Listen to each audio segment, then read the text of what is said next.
Having spent 10 days travelling across Vietnam and Cambodia, the final country on my journey was Thailand.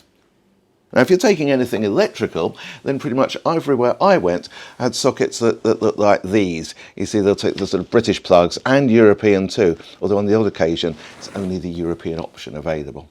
USB charging points are really commonplace as well. Like generally, it's the older USB-A fitting. There's no Uber. The local equivalent is Grab, and the Grab app is so simple to install and use. Book anything from motorbikes, tuk-tuks and cars to food delivery. Getting cash is simple too.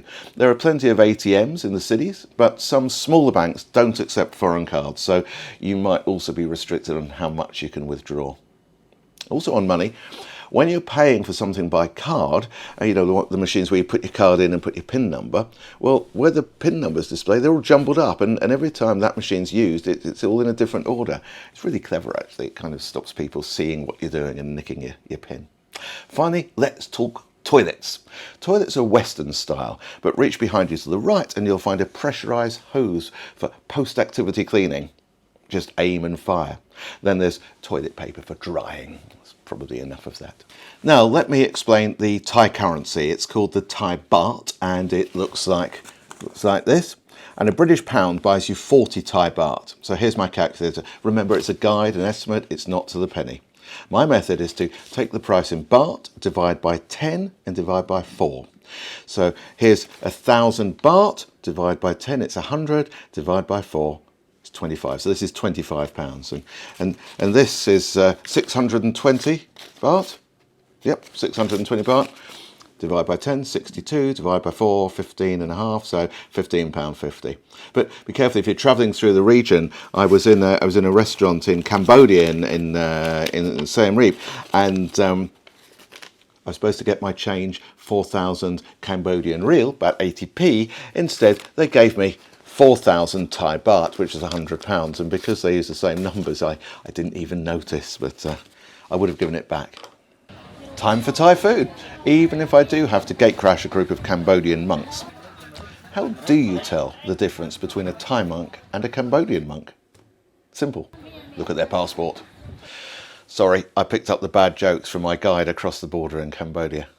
Now the border crossing is right next to the station, and there are 2 trains a day from Ban Klong Luk to Bangkok, 6:58 in the morning and 2:50 in the afternoon. It's a 5-hour journey and the price is 49 baht. Quick conversion time, divide by 10, 4.9, divide by 4, so the price in British pounds is £1.20 for a 5-hour journey. This young chap seems to enjoy playing under the train, but he's spotted me and he has spotted my camera. This could be tricky, he is fast. Once on board, I seem to have a problem with the window too. They've managed it okay, but for me, it's just not budging. So let's see what else there is on the train.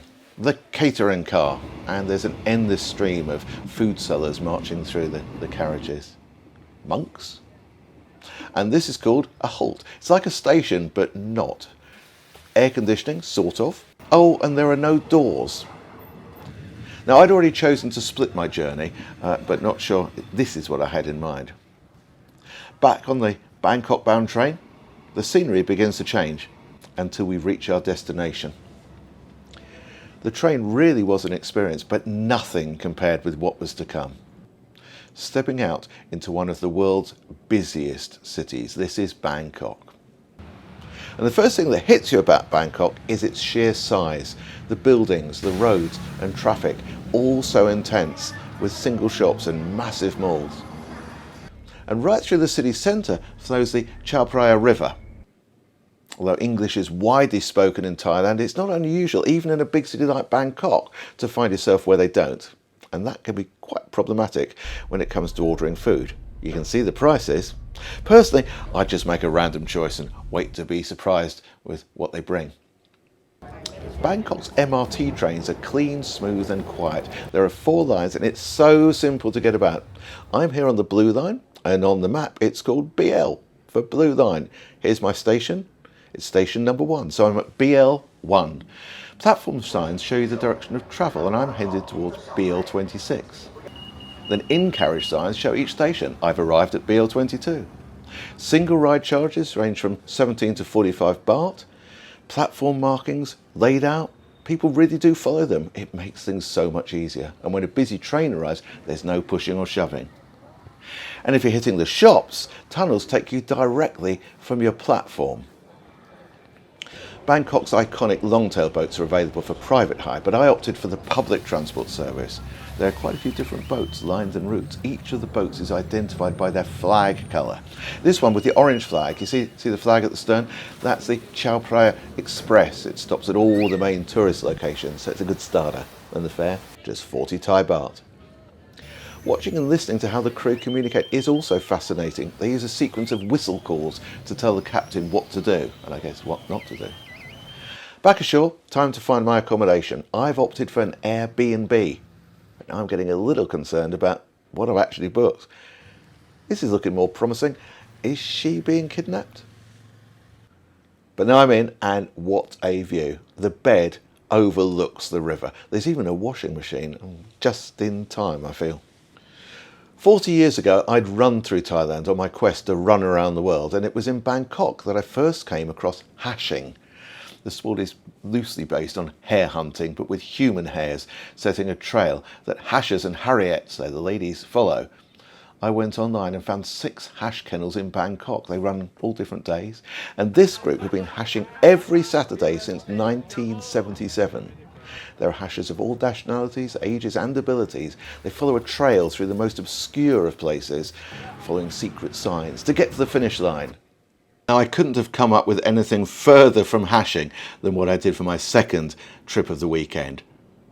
I jumped in a grab taxi, headed north out of the city to Wat Phra Dhammakaya. It's a temple complex that is totally surreal. It's the home to the largest temple in the world. First started in 1970, now has over 150 buildings, a dining hall for 6,000 monks, capacity for 150,000 in the assembly hall alone, a 6-sided golden pyramid, housing for 4,000 monks, 300,000 life-size Buddhas, and space for 1 million people. It's got a statue weighing 1 ton made of solid gold, and it's a venue for ordaining 100,000 monks each and every year. I only spent a short time in Bangkok. Actually, it was just a weekend, but I saw so much, and it's now etched in my memory.